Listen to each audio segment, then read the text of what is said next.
आते हैं, இருளிலிருந்து ஒளியுள்ள ஒரு வாழ்க்கைக்குள் வருகிறார்கள். उनके दिल में जो शांति प्रभु यीशु वायदा किया उसको पाते हैं. அவர்களுடைய வாழ்க்கையிலே இயேசு கிறிஸ்துவால் வாக்குத்தத்தம் பண்ணப்பட்ட சமாதானத்தை கிடைக்கிறார்கள். पहले परमेश्वर के बैरी थे परंतु अभी उनका निज प्रजा हो गए हैं. முதலாவது தேவனுக்கு விரோதியாக இருந்தவர்கள் இப்பொழுது தேவனுக்கு சொந்த ஜனமாக மாறிவிட்டார்கள். पहले परमेश्वर रहित थे लेकिन अभी परमेश्वर के साथ हो गए हैं. முதலாவது தேவனற்றவர்களாக இருந்தார்கள், இப்பொழுதோ தேவனோடு கூட இருக்கிறார்கள். और पवित्र आत्मा हमें बिल्कुल इस्तेमाल करने के लिए हम सौंपे हुए एक जगह पर चले आते हैं. அப்படியே பரிசுத்த ஆவியானவர் முழுவதும் நம்மை எடுத்து பயன்படுத்தக்கூடிய ஒரு இடத்துக்கும் வந்து விடுகிறோம். पुराना नियम के पवित्र लोगों को पवित्र आत्मा का दान जैसा नया नियम के लोगों को मिला है वैसा नहीं मिला है. பழைய ஏற்பாட்டு ஜனத்துக்கு பரிசுத்த ஆவியானவருடைய வரம் அல்லது காரியங்கள் இருக்கிறதே புதிய ஏற்பாட்டிலே இருக்கிற ஜனங்களுக்கு கிடைக்கிறது போல் கிடைக்கவில்லை. परंतु परमेश्वर ने हमें वायदा किया हमेशा तुम्हारे संग रहने के लिए परमेश्वर का आत्मा दिया जाएगा करके. ஆனால் தேவனாய கர்த்தர் வாக்குத்தத்தம் நமக்கு பண்ணியிருந்தார் எப்பொழுதுமே அல்லது என்றென்றைக்கும் உங்களோடு கூட இருக்கிற பரிசுத்த ஆவியானவரை நான் தந்தருளுவேன். लेकिन थोड़ा आगे बढ़ने के बाद ஆனால் கொஞ்சம் நாம் முன்னேறி சென்ற பின்பு कई बातें उनके जीवन में चले आता है. நம்முடைய பிறருடைய ஜனங்களிலே अनेक காரியங்கள் வருகின்றன. वे इस प्रकार कहने शुरू करते हैं. அவர்கள் இப்படியாக சொல்ல ஆரம்பிக்கிறார்கள். मेरे साथ खोलिएगा पहला कुरिन्थियों, என்னோடு கூட திருவுங்கள் 1 கொரிந்தியர் दूसरा कुरिन्थियों 7वां अध्याय. மன்னித்துக் கொள்ளுங்கள் 2 கொரிந்தியர் 7வது அதிகாரம். दूसरा कुरिन्थियों 7वां अध्याय 2 கொரிந்தியர் 7வது அதிகாரம் 5वां पद को पढ़ेंगे. 5ஆம் வசனத்தை வாசிக்கலாம். दूसरा कुरिन्थियों पौलुस की लिखी हुई पत्री 7 अध्याय का 5वां पद को हम थोड़ा सा ध्यान करेंगे. பவுலால் எழுதப்பட்ட நிருபமாய் இருக்கிறது 2 கொரிந்தியர் 7வது அதிகாரம் 5வது வசனத்தை வாசிக்கலாம். जब हम मकदनिया में आए तभी हमारे शरीर के चैन नहीं मिला, परंतु हम चारों ओर से क्लेश पाते हैं. बाहर लड़ाइयों थी, भीतर भयंकर बातें थी. இப்படி என்றால் நாங்கள் மக்கதோனியா நாட்டிலே வந்தபோது எங்கள் சரீரத்திற்கு இளைப்பாறுதல் ஒன்றும் இல்லாமல் எப்பக்கத்திலேயும் உபத்திரவப்பட்டோம், புறம்பே போராட்டங்களும் உள்ளே பயங்களும் இருந்தன. आप और हम जानते हैं पौलुस ऐसा एक सेवक करके सेवकाई में आगे बढ़ा. நீங்களும் நானும் நன்றாய் அறிந்திருக்கிறோம், பவுல் அப்படிப்பட்ட ஒரு ஊழியக்காரனாய் ஊழியனாக உருவாகி ஊழியத்திலே முன்னேறினான். हिम्मत के साथ अपने जान को जोखिम में लगाए हुए आगे बढ़ते रहा. அவன் தைரியத்தோடு தன்னுடைய உயிரை பணயம் வைத்தவனாக முன்னேறி கொண்டே போனான். अपने जान के लिए उसको खोने के लिए वो कभी पीछे नहीं हटा. தன்னுடைய உயிரையும் இழப்பதற்கு ஒருபோதும் அவன் பின்னோக்கவே இல்லை. परंतु यहाँ मकदोनिया में उसको जो अनुभव मिला उसको यहाँ जिक्र करता है. ஆனால் பவுல் தனக்கு கிடைத்த மக்கதோனியா அனுபவத்தை குறித்து கொஞ்சம் சொல்லுகிறான். एक बात कहता, बाहर लड़ाइयाँ या संघर्ष पाया जाता है. அவன் இப்படியாக அங்கே சொல்லுகிறான், புறம்பே போராட்டங்கள் இருந்தன. भीतर हिंदी अनुवाद में भयंकर बातें लिखी गई है, लेकिन तमिल अनुवाद में अंग्रेजी अनुवाद में भीतर एक प्रकार का डर छाया हुआ है.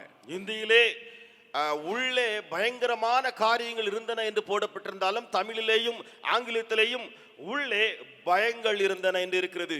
मसीह जीवन में शुरू करते हैं हमें हिम्मत जैसा लगता. கிறிஸ்தவ வாழ்க்கையிலே ஆரம்பிக்கும் பொழுது ஒரு வைராக்கியம் அல்லது ஒரு தைரியம் இருப்பது போல் இருக்கும். अंधकार में से ज्योति में आने से जो खुशियां नजर आती है चेहरा में दिखाई पड़ता है. अंधकारத்திலிருந்து வெளிச்சத்துக்கு வந்தபோது கிடைக்கிற ஒரு சந்தோஷம் அது நம்முடைய முகத்திலும் கூட காணப்படும். विशेष तौर से सेवकाई के लिए अपने को कुछ भी हो जाए मैं यीशु की सेवा करूंगा करके सौंपते हैं, हमारे अंदर एक नया हिम्मत चले आता है, विश्वास चली आती है। விசேஷமாக என்னதான் நடந்தாலும் நான் ஊழியத்திற்கு ஒப்பு கொடுக்கிறேன் என்று சொல்லி வைராக்கியம் கொண்டவர்களுக்குள்ளே ஒரு தைரியமும் சந்தோஷமும் அவருடைய முகத்தில் ஒரு பிரகாசமும் வந்து விடுகிறது. आने वाले दिनों के लिए कोई सोच नहीं है, வரும் காலத்தை குறித்து எந்த ஒரு கவலையுமே இருக்காது. प्रभु देख लेगा करके ये हिम्मत का वचन मुंह में पाया जाता है। கர்த்தர் பார்த்துக் கொள்வாரே என்று தைரியம் உள்ள ஒரு வசனம் வாயிலே அவர்கள் காணப்படும். यहोवा ईरे सब कुछ संभालेगा करके हम गाते हैं, अनुभव करते हैं। யெகோவா ஈரே எல்லாம் பார்த்துக் கொள்வீர் என்று சொல்லி அனுபவிக்கிறோம், நாம் பாடிக்கொண்டிருப்போம். लेकिन आगे बढ़ते बढ़ते बढ़ते ஆனா தொடர்ந்து செல்ல செல்ல செல்ல दोनों जीवन में एक फर्क दिखाई पड़ता है। இந்த ரெண்டு வாழ்க்கையிலும் ஒரு வித்தியாசம் காணப்பட்டு விடுகிறது. बाहर का जीवन जो दुनिया के साथ उसकी चुनौतियों को सामना करने के लिए में मौका मिलता है। வெளிப்புறமான அல்லது புறம்பே இருக்கிற வாழ்வு உலகம் இருக்கிறதே, அதில் இருக்கிற சவால்களை எதிர்கொள்ள வேண்டிய ஒரு காரியம்.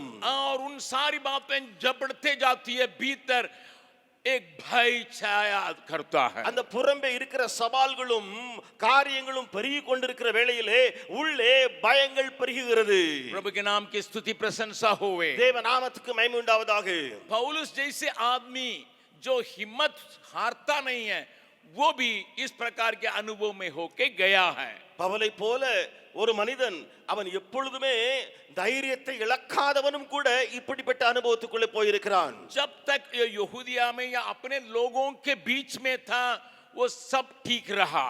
எப்பொழுதெல்லாம் பவுல் தன்னுடைய ஜனங்களுக்கு மத்தியிலே அந்த யூதேயா முழுவதிலும் காணப்பட்டானோ அது வரைக்கும் எல்லாம் சரியாயிருந்தது. लेकिन अभी यूरोप में गया है, ஆனால் இப்பொழுது ஐரோப்பாவுக்கு போயிருக்கிறான். और वहां पर सेवकाई करने के लिए जा रहा है। அங்கே ஊழியம் செய்ய போயிருக்கிறான். वहां का वातावरण उसके अंदर एक भय को लाता है। அங்கே இருக்கிற சூழ்நிலை பவுலுக்குள்ளே ஒரு பயத்தை கொண்டு வருகிறது. पहले भी अपने लोगों के द्वारा उसने घायल किया गया कई बार। அநேக முறை முதலாவதும் கூட தன்னுடைய சொந்த ஜனங்களினாலே அவன் அடிபட்டவன் தான். परंतु उसको वो कुछ नहीं समझा। ஆனால் அதை ஒரு பொருட்டாக அவன் எண்ணவில்லை.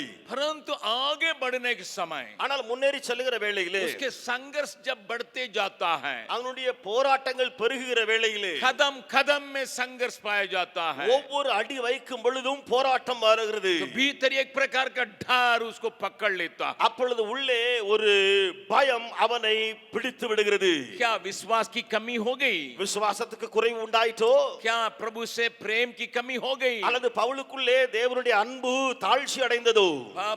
वो गलतियों की दूसरा अध्याय का 20वां पद में यो लिखता है, கலாத்தியருக்கு எழுதும் பொழுது 2வது அதிகாரம் 20வது வசனத்தில் இப்படியாக எழுதுகிறான், मैं अब जीवित नहीं रहा, प्रभु यीशु मसीह मुझ में जीवित है। இப்பொழுது நான் அல்ல, இயேசு கிறிஸ்துவே என்னில் ஜீவிக்கிறார்.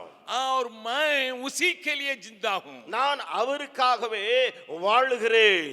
फिर चिंता की बातें कैसी होती हैं? இப்படி சொன்ன பவுலுக்கு கவலை உள்ள காரியங்கள் எங்கே இருந்து வந்தது? हम में से भी कई लोगों का अनुभव या गवाही इस प्रकार हो सकता है। நம்மிலும் अनेகருடைய அனுபவங்கள் அல்லது சாட்சிகள் இப்படியாக இருக்கலாம். अंकल या भैया, हम पहले बहुत हिम्मत वाले थे, लेकिन अभी धीरे धीरे धीरे करके मेरा हिम्मत सबको मैं खो रहा हूं। அண்ணன் அல்லது அங்கிள், முதலாவது நான் ரொம்ப தைரியசாலியாக ஆண்டவருக்குள்ள இருந்தேன், ஆனால் நாட்கள் ஆக ஆக இப்பொழுது அந்த தைரியத்தை கொஞ்சமா இழந்து கொண்டிருக்கிறேன். पहले जैसा विश्वास नहीं जम पाता है। முதலாவது எனக்குள்ளே இருந்த விசுவாசம் பெருகி கொண்டிருந்தது போல விசுவாசம் உருவாகவில்லை. जरूर प्रार्थना करते हैं, நான் ஜெபிக்கிறது உண்மைதான், जरूर वचन को पढ़ते हैं, அல்லது நாங்கள் வசனத்தை வாசிக்கிறது உண்மைதான், जरूर दिया हुआ काम को पूरा करते हैं, கொடுக்கப்பட்ட பொறுப்புகளை எல்லாம் நிறைவேற்றுகிறோம். लेकिन भीतरीय मनुष्यत्व में उतनी ताकत जो था होना चाहिए उसको मैं खो बैठा हूं। ஆனால் உள்ளான மனுஷனத்திலே எவ்வளவு ஒரு பலன் இருக்க வேண்டுமோ அதை நான் இழந்திருக்கிறேன். मुझसे ज्यादा लोग इंतजार करने से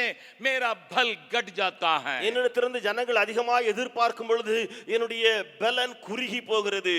इस प्रकार की बातें आपके मुंह से भी कभी कभी निकलता होगा। இப்படிப்பட்ட காரியங்கள் உங்களுடைய வாயிலிருந்தும் சில நேரத்தில் பிறக்கக்கூடும். मैं इस बात की कुछ गहरी बातों को आपको ले जाने के लिए நான் இந்த விஷயத்திலே கொஞ்சம் ஆழமாய் உங்களை எடுத்து செல்லும்படியாக पुराना नियम से कुछ बातों को मैं सुनाने के लिए चाहता हूं। பழைய ஏற்பாட்டிலிருந்து சில காரியங்களை அறிவிக்க விரும்புகிறேன். जब प्रभु ने मूसा को एक और बार 80 बरस के उम्र में उसको बुलाया था, கர்த்தர் மோசையை இன்னொரு முறையாக அல்லது இரண்டாவது முறையாக 80வது வயதிலே அழைத்த போது, आपको मालूम है 40 उम्र में वो अपने भाइयों को मदद करने के लिए उतरा था। நீங்கள் அறிந்திருக்கிறபடி 40வது வயதிலே மோசே என்பவன் தன்னுடைய சகோதரர்களுக்கு உதவி செய்யும்படியாக குதித்து இறங்கினான்.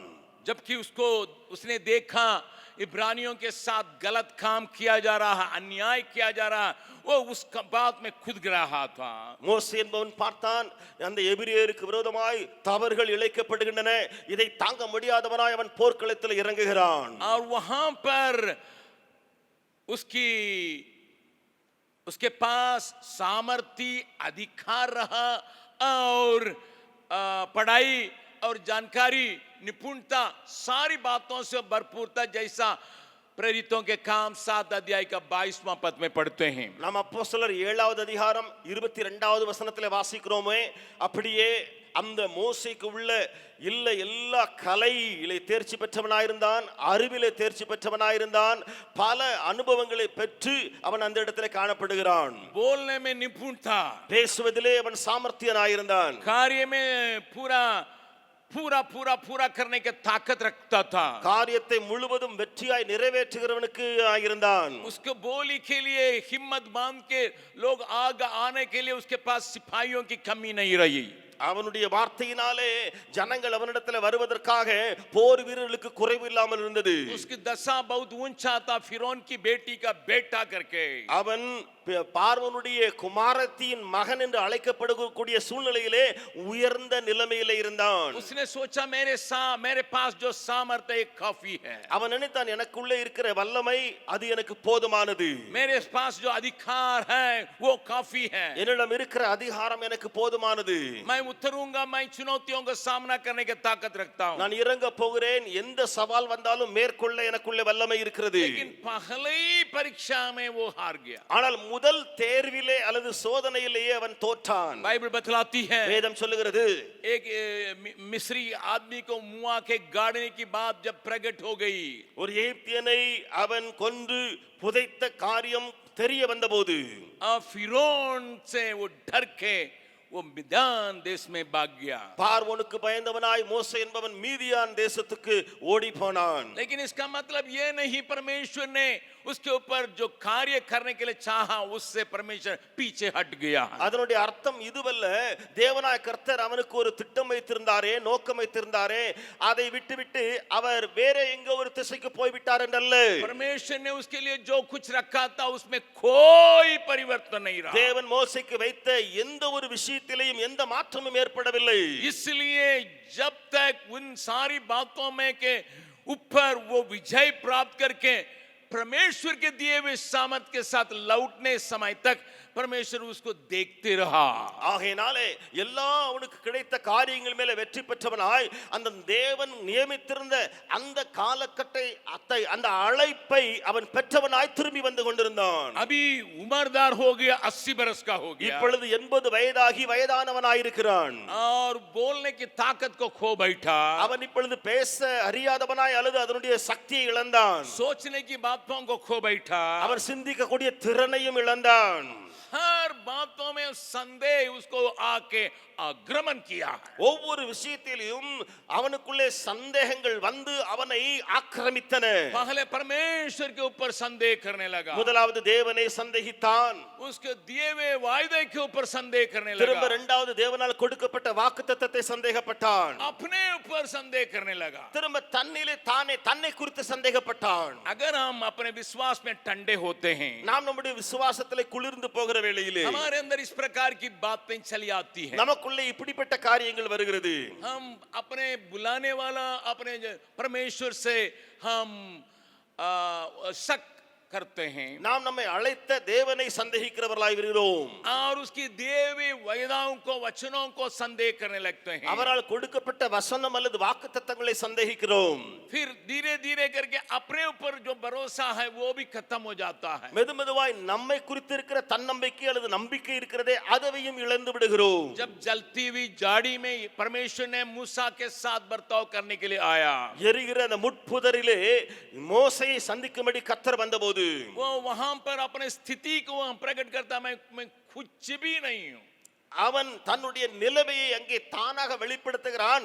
நான் ஒன்றுமே இல்லை இப்பொழுது. अगर निर्गमन के 4 अध्याय का पहली पद को देखिएगा, யாத்திராகமம் 4ஆம் அதிகாரம் 1வது வசனத்தை நீங்கள் பார்த்தால், वो उस स्थिति में चले आया, क्या लोग मुझे मुझ पर विश्वास करेंगे?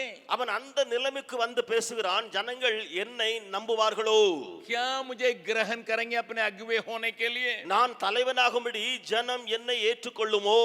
क्या मैं इतना बड़ा काम जो आप सौंपने के लिए बोल रहे हैं, क्या इसमें विजय प्राप्त करूंगा? கர்த்தாவே, இவ்வளவு பெரிய ஒரு அழைப்பு அல்லது சேவையை எனக்கு ஒப்புக் கொடுக்க போகிறீரே, அதையிலே நான் வெற்றி பெறுவேனோ? इसकी क्षमता मेरे अंदर है। இதற்குரிய தாளந்துகள் எனக்குள்ளத்துல உண்டோ? और परमेश्वर से तर्क वितर्क भी करने लगा। அவன் தேவனோடு கூட வாத விவாதம் பண்ண ஆரம்பித்தான்.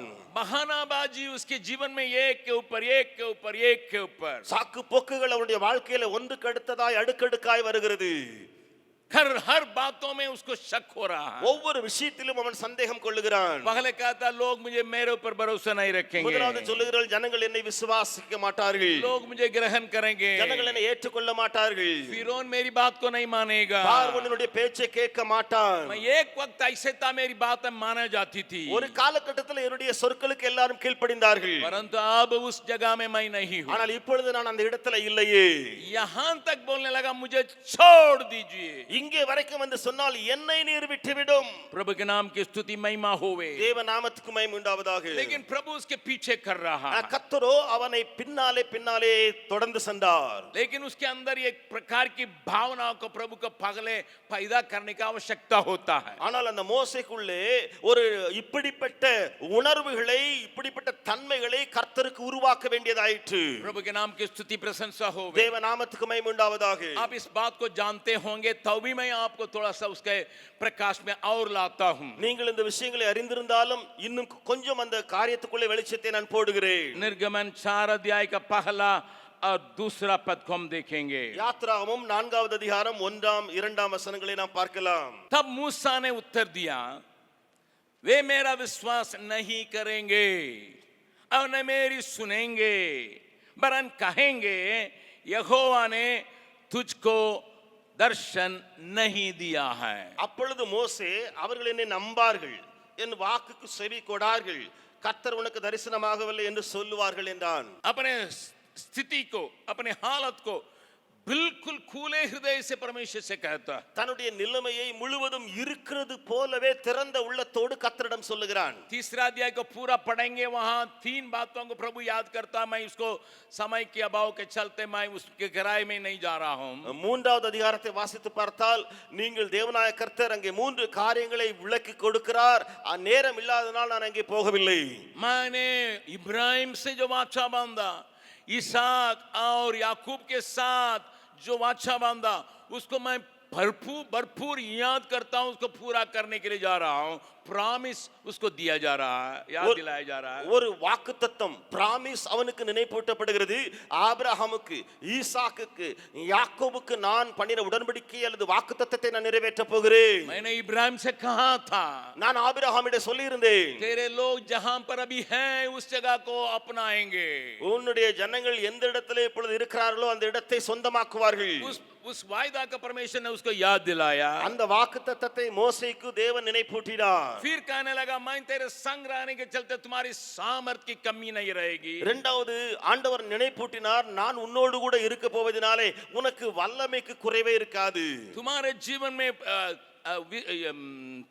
ताकत की कमी नहीं रहेगी। உன்னுடைய வாழ்க்கையிலே பலன் அல்லது சக்திக்கு குறைவு இருக்காது. तीसरी बात, मैं तेरे संग होने के चलते ये काम आसानी से हो जाएगा। மூன்றாவது காரியம், நான் உன்னோடு கூட இருப்பதினாலே இந்த எல்லா காரியங்களும் எளிதாக முடிந்துவிடும். उसने वायदा का याद दिलाया, प्रॉमिस को याद दिलाया। முதலாவது பிராமிஸ் அல்லது வாக்குத்தத்தத்தை கர்த்தர் நினைப்பூட்டினார். उसको सामर्थ देने के लिए वायदा किया। இரண்டாவது வல்லமை அல்லது பவர் கொடுக்கும்படியாய் அவர் நினைப்பூட்டினார். काम को करने के लिए उपस्थिति को भी उसको देने के लिए वायदा किया. மூன்றாவது அந்த வேலையை நிறைவேற்றும்படியாக அந்த பிரசன்ஸ் அல்லது அந்த பிரசன்னத்தையும் அவனுக்கு முன்னே வைக்கிறார். प्रभु के नाम की स्तुति महिमा होवे. தேவ நாமத்துக்கு மகிமை உண்டாவதாக. इन बातें को बावजूद இந்த காரியங்களுக்கு நடந்த பின்பும் கூட उसके अंदर अपने ऊपर विश्वास नहीं जमा है. அந்த மோசேக்குள்ளே தன்னை தானே நம்புகிற காரியம் கூட இல்லை. लोग मेरी बातों को नहीं सुनेंगे, ஜனங்கள் என்னுடைய பேச்சை கேட்க மாட்டார்கள், परंतु उल्टा कहेंगे तुमने परमेश्वर के दर्शन को नहीं पाया. அதையும் கேட்காமல் இப்படியாக எதிர்மறையாக சொல்வார்கள், கர்த்தர் உனக்கு தரிசனமாகவில்லை. प्रभु को उसको एक ऐसे जगह में लाने के लिए एक संदर्भ जो मूसा को मिला है. தேவனாய கர்த்தருக்கு இப்பொழுது ஒரு காரியத்துக்கு ஒரு சந்தர்ப்பம் ஒரு வாய்ப்பு மோசேக்கு கிடைக்க பெற்றிருக்கிறது. उसको सिखाने के लिए आवश्यकता पड़ता है. மோசேக்கு கற்றுக் கொடுக்க வேண்டிய ஒரு சூழல் இப்பொழுது ஆண்டவருக்கு உண்டாயிற்று. जरूर बाहर की बातों से वो डरा हुआ है. உண்மைதான், வெளிப்புற காரியங்களை குறித்து பயந்திருக்கிறான். मिस्र की सेना की ताकत को जानता, उससे डरा हुआ है. எகிப்து சேனையினுடைய பலத்தை அறிந்தவன் அதனாலே பயந்திருக்கிறான். मिस्र की धन को जानता, इसलिए डर रहा है. அந்த எகிப்தில் உள்ள எல்லா ஐஸ்வரியத்தையும் அறிந்திருக்கிறான், ஆகையினால பயந்திருக்கிறான். लेकिन अभी खाली हाथ के साथ है. ஆனால் இப்பொழுது வெறுங்கையனாய் அவன் நிற்கிறான். उसके पास जो बेड़े हैं ये भी उसका नहीं है, उसका ससुर का है. அவனிடத்துல இருந்த அந்த ஆடு மாடுகளும் கூட அவனுடையவைகள் அல்ல, அவனுடைய மாமனாருடையவைகள். हाथ भी काली है, पैकेट भी काली है. கையும் காலியாக இருக்கிறது, பாக்கெட்டும் காலியாக இருக்கிறது. दिल भी काली है, शरीर भी काली है. அவனுக்கு உள்ளே சரீரமும் கூட காலியாக இருக்கிறது. इसलिए परमेश्वर के सामने इस बात को कह रहा था. ஆகையினாலே கர்த்தருக்கு முன்பதாக மோசே இப்படி சொல்லிக் கொண்டிருந்தான். अभी वो कह रहा मेरे पास कुछ भी तो बच्चा नहीं है. அவன் இப்பொழுது சொல்கிறான், என்னிடத்துல ஒண்ணுமே மீதமாய் இல்லை. இப்பொழுது 40 वर्ष की उम्र में मैं ज्ञान से भरपूर था. 40 வயதா இருக்கும் பொழுது நான் அறிவிலே நிரம்பிருந்து. उस वचन का पढ़िएगा, प्रेरितों के काम 7 अध्याय का 22वां पद. அந்த வசனத்தை வாசித்து பாருங்கள். அப்போஸ்தலர் 7வது அதிகாரம் 22வது வசனத்தை. उसको हम पढ़ेंगे तब समझ में आएंगे. அந்த वசனத்தை வாசித்தால் நமக்கு புரிய வரும். मूसा को मिस्रियों की सारी विद्याएं पढ़ाई गई और वो वचन और कर्म दोनों में सामर्थ्य था. மோசே எகிப்தினுடைய சகல சாஸ்திரங்களிலும் கற்பிக்கப்பட்டு வாக்கிலும் செய்கையிலும் வல்லவனானான். लेकिन अभी सब कुछ खत्म. ஆனால் இப்பொழுது எல்லாம் முடிந்த போன நிலைமை. पहले वचन में उतना सामर्थ्य रहा, முதலாவது வாக்கிலே வல்லவனாயிருந்தான். अभी बोल रहा है मैं तड़तड़ाता हूं. ஆனால் இப்பொழுது சொல்கிறான், நான் மந்தனாவை உடையவனாயிருக்கிறேன். हमसे बोलने नहीं बनता है. என்னாலே பேச்சு வெளியே வர முடியாத சூழ்நிலை. उसकी विचार को परमेश्वर को परिवर्तन करने के लिए इस 4 अध्याय में कई काम को परमेश्वर का करना पड़ा. மோசேயின் இந்த எண்ணங்களை மாற்றும்படியாய் இந்த யாத்திராகமம் 4வது அதிகாரத்திலே தேவனுக்கு अनेक காரியம் செய்ய வேண்டியதாயிற்று. परमेश्वर ने पूछा தேவன் கேட்டார், तुम्हारे हाथ में क्या है? உன்னுடைய கையில் என்ன இருக்கிறது? तुम्हारे पास क्या है भैया? உன்னிடத்துல என்னையா இருக்கிறது? उसने कहा एक सूखी लाठी. அவன் சொன்னான், ஒரு வெறும் கோல், காய்ந்த கோல். एक सूखी लाठी को ही मैं पकड़ा हूं. ஒரு காய்ந்த வெறும் கோலை தான் பிடித்திருக்கிறேன். वो सोचा ये लाठी साधारण लाठी है, அவன் நினைத்தான் இது ஒரு சாதாரணமான கோல், इससे कुछ भी होने वाला नहीं. இதுல என்ன நடக்க போகிறது? इसलिए जैसा प्रभु ने पूछा तेरे हाथ में क्या है, ஆகையினாலே கர்த்தர் கேட்ட பொழுது உன்னுடைய கையில என்ன இருக்கிறது? उसने कहा केवल लाठी है. ஒரு கோல் மாத்திரம் இருக்கிறது. हर जगह में प्रभु ऐसे ही पूछता है. ஒவ்வொரு இடத்திலும் கர்த்தர் இப்படித்தான் கேட்கிறார். एलिसा के समय में एक विधवा आई थी. எலிசாவின் காலகட்டத்தில் விதவை வந்தாள். उसके बच्चे को कर्जदार जो उनके ऋण दिया था वो लेने के लिए चाहता है और उसको बेचने के लिए चाहता है. கடன் கொடுத்தவன் இருக்கிறானே, இப்பொழுது இந்த விதவியின் வீட்டில் உள்ள மகன்களையும் பிள்ளைகளையும் எடுத்துக்கொள்ள விரும்புகிறான் அல்லது விற்க விரும்புகிறான். बहुत खर्चा हो गया है. இப்பொழுது விதவிக்கு அதிக கடன் சுமையாயிற்று. उसका आदमी मर गया है. அவனுடைய கணவர் மரித்து போயிருந்தார். कोई उपाय दिखाई नहीं पड़ता है. எந்த வழியும் அவளுக்கு தெரியவில்லை. प्रभु के नाम की स्तुति महिमा होवे. தேவ நாமத்துக்கு மகிமை உண்டாவதாக. वो एलिसा के पास दौड़ के जाती है जिसको आप जानते हैं. நீங்கள் அறிந்திருக்கிறபடி அவள் எலிசாவை நோக்கி போகிறாள். एलिसा वहां उससे पूछता है எலிசா அவளிடத்தில் கேட்டார், तुम्हारे पास क्या है? உன்னிடத்துல என்ன இருக்கிறது? थोड़ा सा तेल है. கொஞ்சம் எண்ணெய் இருக்கிறது. उसका गुरु एलिया भी ऐसे ही था. எலிசாவுடைய குருவாகிய எலியாவும் அப்படித்தான் இருந்தான். प्रभु ने कहा सारी बात में जाओ, एक विधवा को मैं आज्ञा दे के रखा हूं तुम्हें खिलाने के लिए. தேவன் எலியாவை பார்த்து சொன்னார், சாரிபாத்தின் இடத்துக்கு போ, அங்கே ஒரு விதவையை ஆயத்தப்படுத்தி வைத்திருக்கிறேன், உனக்கு போஜனத்தை கொண்டு வர. एलिया परमेश्वर की बातों को मान के गया था. எலியா தேவ சொற்படி அங்கே போனான். जब वहां पर जाके देखा, அங்கே போய் பார்த்தபோது एक विधवा बिन रही है लकड़ी, ஒரு விதவை விறகு பொறுக்குகிறாள். और उससे पूछता है, அவளிடத்துல கேட்டான், थोड़ा सा पानी लाओ. கொஞ்சம் தண்ணீர் கொண்டு வா. लेकिन वो जाते जाते प्रभु का दास उसको बुला के पूछता, ना ना ना थोड़ा रोटी भी ला देना. அவள் போயிற வேளையிலே அந்த தேவதாசன் சொல்லுகிறான், கொஞ்சம் மாவும் கொண்டு வா, கொஞ்சம் அப்பங்களையும் சுட்டு கொண்டு வா. एक टुकड़ा रोटी तो लाओ. ஒரு துண்டு ரொட்டியையும் கொண்டு வா. वो कहती है, भैया आखिरी में एक मुट्ठी आटा है, इसी से ही मैं खा के अपने बेटे के साथ मरने के लिए तैयारी कर रही हूं. அவள் சொல்லுகிறாள், ஒரு கைப்பிடி அளவு மாவு மட்டும் இருக்கிறது, அதை ரொட்டி அல்லது அப்பங்களாக சுட்டு நானும் என்னுடைய குமாரனும் சாப்பிட்டு நாங்கள் சாக இருக்கிறோம். एलिया कहता, उसको मेरे पास दे दो. எலியா சொல்லுகிறான், அதை என்னிடத்துல கொண்டு வா. उस रोटी को पका के मेरे पास ले आओ. அதை அப்பங்களாக சுட்டு என்னிடத்துல கொண்டு வா. और तेरा परिवार और तुम इस अकाल के समय में पूरा पूरा काम कर सकोगे. நீயும் உன்னுடைய குடும்பமும் இந்த முழு பஞ்ச காலம் முழுவதும் ஜீவித்திருக்கும்படியாக. ये प्रश्न चेलों से भी प्रभु ने पूछा था. இதே இப்படிப்பட்ட கேள்வியை இயேசு சீஷர்களிடத்திலும் கேட்டார். जब वे लोग भीड़ को विदा करने के लिए चाहते थे, அவர்கள் கூட்டத்தை அப்படியே அனுப்பி விடுகிற யோசனையாய் இருந்தபோது, थक जाएंगे, அவர்கள் போகும் பொழுது அவர்கள் களைத்து போவார்களே, यहाँ दुकान भी नहीं है, இங்கே கடைகளும் இல்ல வாங்கிக் கொள்ள, दुकान भी हो हमारे पास, उसको खरीद के देने के लिए पैसा भी नहीं है. கடைகள் பஜார் இருந்தாலும் அவைகளிலே காசை கொண்டு போய் வாங்குவதற்கு பணமும் நம்மிடம் இல்லை. अगर ये थोड़ा थोड़ा लेंगे तो भी हमारे पास उतना ताकत नहीं है. கொஞ்சம் கொஞ்சம் இவங்க வாங்கினா கூட அந்த அளவுக்கு நம்மிடத்துல வசதி இல்லை. उनसे भी पूछा था, तुम्हारे हाथ में क्या है? சீஷர்களிடத்திலும் இயேசு கேட்டார், உங்கள் கையில என்ன இருக்கிறது? भाई बहन, जब हम निराशा के जगह पर चले आते हैं, சகோதர சகோதரி, நீங்கள் இப்படி சோர்வடைகிற வேளையிலே, जब हमारा मन खाली खाली हो जाता है, உங்களுடைய உள்ளம் முழுவதும் வெறுமையாகிற வேளையிலே प्रभु हमसे एक ही प्रश्न को पूछता है. தேவன் அப்பொழுது ஒரே கேள்வியை கேட்கிறார். I want to teach you something different. मैं तुम्हें एक भिन्न तरीका से कुछ सिखाना चाहता हूं. मैं तुम्हें सिखाने की जगह पर तुम खाली होके खड़े आ गया. நான் உன்னை கற்றுக் கொடுக்க போகிறேன், ஆகையாலே நீ வெறுமையாய் வா. मूसा क्या कहता होगा अपने में? மோசே தனக்குள்ள என்ன சொல்லி இருப்பான் தெரியுமா? क्या नहीं पढ़ा है, என்ன நான் படிக்கல, सारी विद्या तो पढ़ चुका था, எல்லா கல்வியையும் கற்று தேர்ந்தவன் நான். लेकिन पढ़ के 40 साल हो गया. ஆனால் படித்து முடித்து 40 ஆண்டுகள் ஆயிற்று. 40 साल के पहले की बातों का अभी तक मैं याद नहीं कर रहा. 40 ஆண்டுகளுக்கு முன்ன படிப்பு இப்ப ஞாபகமா இருக்கும். मेरे हाथ में बच्चा है सूखे हुए एक लाठी. என்னிடத்திலே காய்ந்து உலர்ந்து போன ஒரு கோல் இருக்கிறது. अभी प्रभु कहा था उसको भी फेंक दो. இப்பொழுது கர்த்தர் சொல்றார், அதையும் தூக்கி எறிப்பா. आपको अगर कहेंगे भैया यही सहारा है, इसी से ससुर खाना खिलाता है, अगर ये भी नहीं रहेगा हम क्या करेंगे ससुराल में? ஒருவேளை நீங்கள் சொல்வீர்கள் சொன்னால், இதுதான் என்னுடைய மாமனாருடைய காரியம், இதை வச்சுதானே அங்க உணவெல்லாம் என்னுடைய மாமனார் போட்டாரு, அது இதையும் நான் கொடுத்துட்டேன்னா அல்லது தூக்கி போட்டேன்னா என்ன எனக்கு கிடைக்க போகுது? जीवन का आधार यही है केवल, வாழ்க்கையின் ஆதாரமே இதுதானே. इसी को भी फेंकने के लिए कह रहे हैं आप, இதையே நீர் தூக்கி போடுன்னு சொல்லி விடுறே. तो फिर क्या करेंगे? அப்ப நான் என்ன செய்ய போறேன்? किस विचार से वो उस लाठी को जमीन में फेंका हो? அவன் எந்த எண்ணத்தோடு கூட மோசே அந்த கோலை தரையில போட்டிருப்பான்? प्रभु के नाम की स्तुति प्रशंसा हो. தேவ நாமத்துக்கு மகிமை உண்டாவதாக.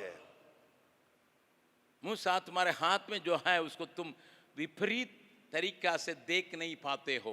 மோசேயே, உன்னுடைய கரத்தில் இருக்கிறதை ஒரு வித்தியாசமான கண்களோடு கூட பார்க்க முடியாமல் இருக்கிறாய். इसलिए मैं एक सबक तुम्हें सिखाता हूं. ஆகையினாலே ஒரு படிப்பினையை உனக்கு கற்றுக் கொடுக்க போகிறேன். तीसरा और चौथा पद को पढ़िएगा. 3ஆம் 4ஆம் வசனத்தை வாசியுங்கள். निर्गमन 4 अध्याय का तीसरा और चौथा पद को पढ़ेंगे. யாத்ராகமம் 4வது அதிகாரம் 3, 4 வசனங்கள்.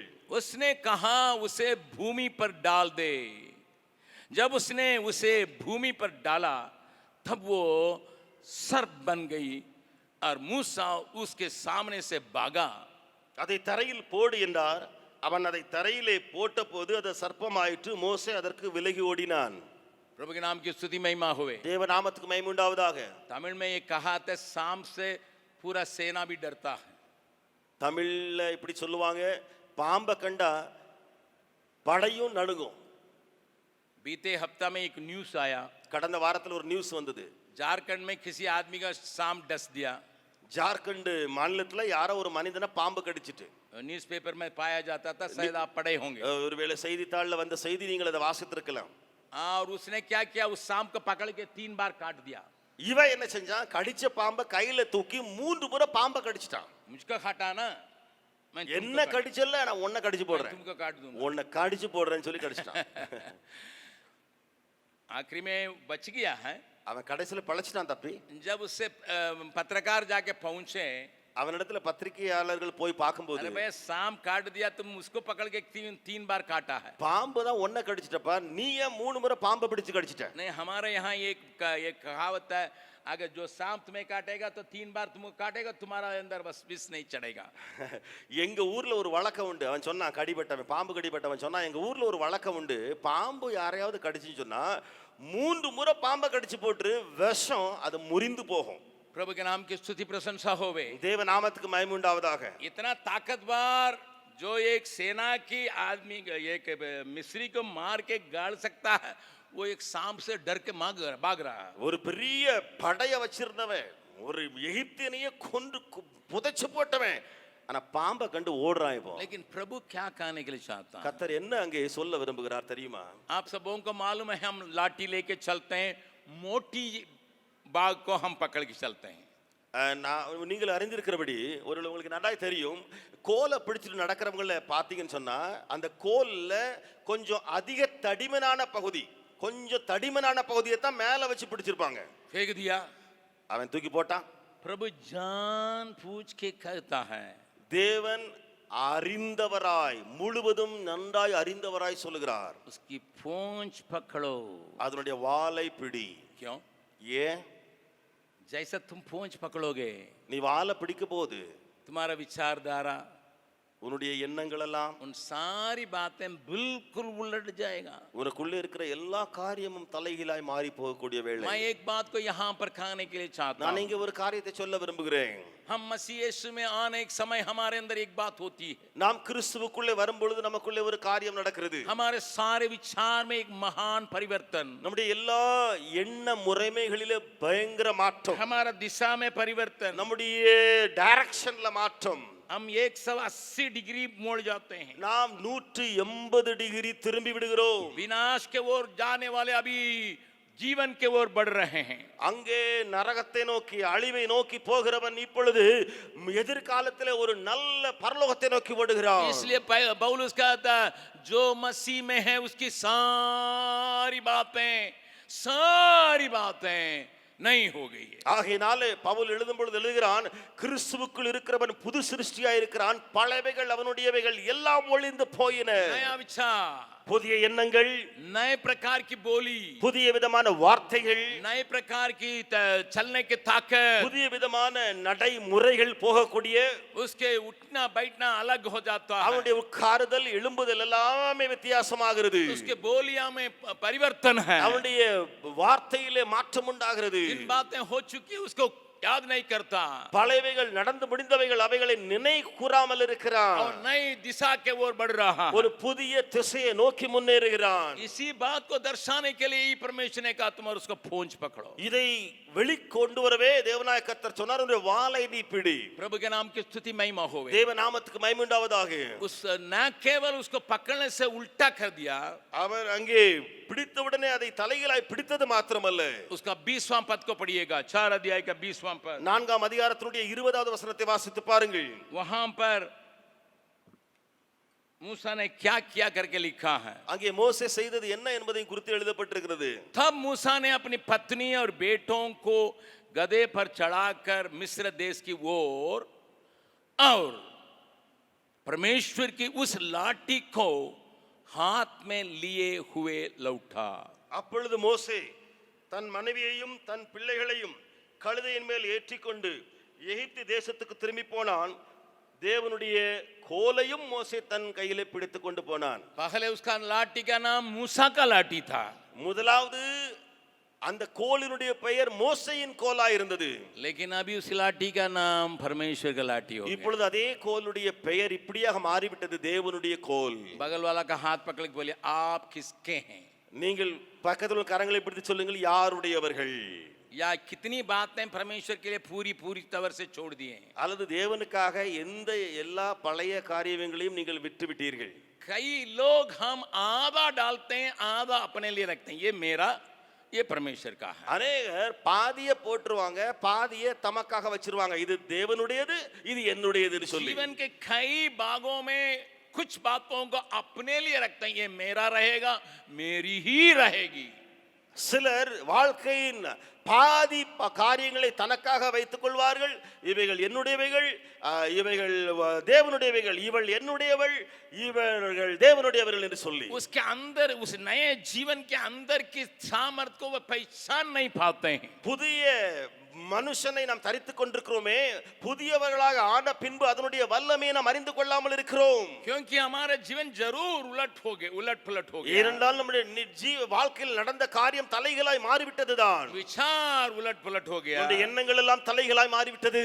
परंतु अभी भी ஆனால் இப்பொழுதும் கூட उसके अंदर की सामर्थ को नहीं देख रहे हैं। அதுக்குள்ள இருக்கிற வல்லமையை அறியாமல் இருக்கிறோம். और उसके सामने जो सांप बनाता उसकी सामर्थ को अभी देखा नहीं है। அங்கே பாம்பாய் மாறிக்கிற அந்த வல்லமையை அறியாமல் இருக்கிறோம். परमेश्वर ने उसको एक चिन्ह के रूप में फिरो को दिखाने के लिए कहा था। தேவனாய கர்த்தர் ஒரு அடையாளமாக பார்வோனுக்கு காண்பிக்க அங்கே விரும்பினார். लेकिन एक महत्वपूर्ण सामर्थ उसके अंदर भरी हुई है। ஆனால் ஒரு மகத்துவமான அல்லது மேலான வல்லமை அவனுக்குள்ளே தங்கி இருக்கிறது. मेरे साथ खोलिएगा निर्गमन 7वां अध्याय। என்னோடு கூட திரும்புங்கள் யாத்ராகமம் 7வது அதிகாரம். वहां पर जब ये बातें हुई, इसको करके दिखाया फिरो को। அங்கே பார்க்கிறோம் இந்த காரியங்கள் நடக்கிறது. இதை மோசே பார்வோனுக்கு முன்பதாக செய்து காண்பிக்கிற காரியம். 8वां पद से लेकर पढ़ेंगे। 8ஆம் வசனத்திலிருந்து வாசிக்கலாம். 7 अध्याय का निर्गमन 7 अध्याय का 8वां पद से पढ़ेंगे। யாத்ராகமம் 7வது அதிகாரம் 8ஆம் வசனத்திலிருந்து வாசிக்கலாம். फिर यहोवा ने मूसा और हारून से इस प्रकार कहा, கர்த்தர் மோசேயும் ஆரோனையும் நோக்கி, जब फिरौन तुमसे कहे अपने प्राण का कोई चमत्कार दिखाओ, प्रमाण का कोई चमत्कार दिखाओ, तब तू हारून से कहना अपनी लाठी लेकर फिरौन के सामने डाल दें कि वो अजगर बन जाए। உங்கள் பட்சத்திற்கு ஒரு அற்புதம் காட்டுங்கள் என்று பார்வோன் உங்களோட சொன்னால், அப்பொழுது நீ ஆரோனை நோக்கி உன் கோலை எடுத்து அதை பார்வோனுக்கு முன்பாக போடு என்பாயாக, அது சர்ப்பமாகும் என்றார். प्रभु के नाम की स्तुति महिमा होवे। தேவ நாமத்துக்கு மகிமை உண்டாவதாக. एक बार डालने की मौका दिया जा रहा है। இன்னொரு முறையாக இரண்டாவது முறை கோலை போடக்கூடிய வாய்ப்பு கொடுக்கப்படுகிறது. पहले तुमने मेरे सामने मेरी खाने के अनुसार डाला था। மோசே முதலாவது நான் சொன்னபடி நீ முதலாவது எனக்கு முன்பதாக கோலை போட்டாய். उसको तुम्हें कन्विंस करने के लिए मुझे दिखाना पड़ा। அதை நான் உன்னை மாற்றுவதற்காக செய்ய வேண்டியதாக இருந்தது. लेकिन अभी फिरौन के सामने अर्थात दुनिया के सामने डाल दो। ஆனால் இப்பொழுது பார்வோனுக்கு முன்பதாக, அதாவது உலகத்துக்கு முன்பதாக போட்டுவிடு. मूसा का ये मालूम है ये सांप बनेगा, क्योंकि प्रभु ने कहा। மோசேக்கு நன்றாய் தெரியும் இந்த கோல் சர்ப்பமாய் மாறிவிடும் என்று சொல்லி, ஏனென்றால் கர்த்தர் சொல்லி இருந்தார். जरूर जानता था, மோசே அதை அறிந்திருந்தான். लेकिन और ताकत उसके अंदर है उसको नहीं जानता। ஆனால் அவனுக்குள்ளே இருக்கிற இன்னும் வல்லமை உண்டே, அதை அவன் அறியாமல் இருக்கிறான். प्यारों, आज मैं आपसे कहने के लिए चाहता हूँ, பிரியமானவர்களே, உங்களுக்கு நான் இன்றைக்கு சொல்ல விரும்புகிறேன். जरूर आपने अपना जीवन में एक नवीनीकरण को प्राप्त किया था। உண்மைதான், நீங்கள் ஒரு புதிதாக்குதலை உங்களுடைய வாழ்க்கையிலே பெற்றவர்கள். और लेकिन आपको मालूम नहीं है उस ताकत, उस लाठी जिस जो जीवन आपने परमेश्वर के सामने पूरी तरह से डाला था, उसके अंदर और क्या बातें पाई जाती है। ஆனால் நீங்கள் உங்களுடைய வாழ்க்கையை தேவனுக்கு என்று சொல்லி ஒப்பு கொடுத்தீர்களே, அந்த கோலை அப்படி போட்டவுடனே அதுல இன்னும் வல்லமை வெளிப்பட்டதே. உங்களுக்குள்ளே இன்னும் வல்லமையை நீங்கள் அறியாமல் இருக்கலாம். आपके अंदर की सामर्थ को आप नहीं पहचान पाते। உங்களுக்குள்ளே இருக்கிற வல்லமையை நீங்கள் ருசி பாராமல் இருக்கலாம். आपके अंदर परमेश्वर की रखी हुई उन बहुत बड़ा ट्रेजर को आप देख नहीं पाते हैं। தேவனால் உங்களுக்குள்ளே கொடுக்கப்பட்ட ஒரு பெரிய பொக்கிஷத்தை நீங்கள் உணராமல் இருக்கலாம். दुनिया को हिलाने के लिए आपके अंदर एक सामर्थ प्रभु ने रखा। உலகத்தை கலக்கும்படியாய் தேவனாய் கர்த்தர் உங்களுக்குள்ளே ஒரு வல்லமை வைத்திருக்கிறார். कब वो प्रकट होगा? அது எப்பொழுது வெளிப்படும்? जब तक चुनौतियां आपके सामने नहीं आएगी, எதுவரைக்கும் சவால்கள் அல்லது சேலஞ்சஸ் உங்களுக்கு முன்பதாக வராமல் இருக்கிறதோ, आपके खूबियों को, आपके भीतर की बातों को तबे आप समझ पाएंगे जब आप चुनौतियों का सामना करेंगे। நீங்கள் சவால்கள் அல்லது சேலஞ்சஸை பார்க்கும் பொழுது அல்லது மேற்கொள்ளும் பொழுதுதான் உங்களுக்குள்ளே இருக்கிற வல்லமையை வெளிவருகிறதை காண்பீர்கள். एक सही परमेश्वर का व्यक्ति हमेशा ये कहेगा, चुनौतियां मेरे जीवन में आने दे। ஒரு சரியான தேவ மனுஷன் அல்லது தேவனுடைய பிள்ளை இப்படியாக சொல்லுவான், சவால்களுடைய வாழ்க்கையிலே வரவிடுங்கள். तबे हमारे अंदर की भीतर छिपी हुई सामर्थ प्रकट होगी। அப்பொழுதுதான் எனக்குள்ளே எங்களுக்குள்ளே மறைந்து கிடக்கிற அந்த வல்லமைகள் வெளியே வரும். Do you want to be a challenge to the world? क्या आप इस संसार के लिए चुनौती होना चाहते हैं?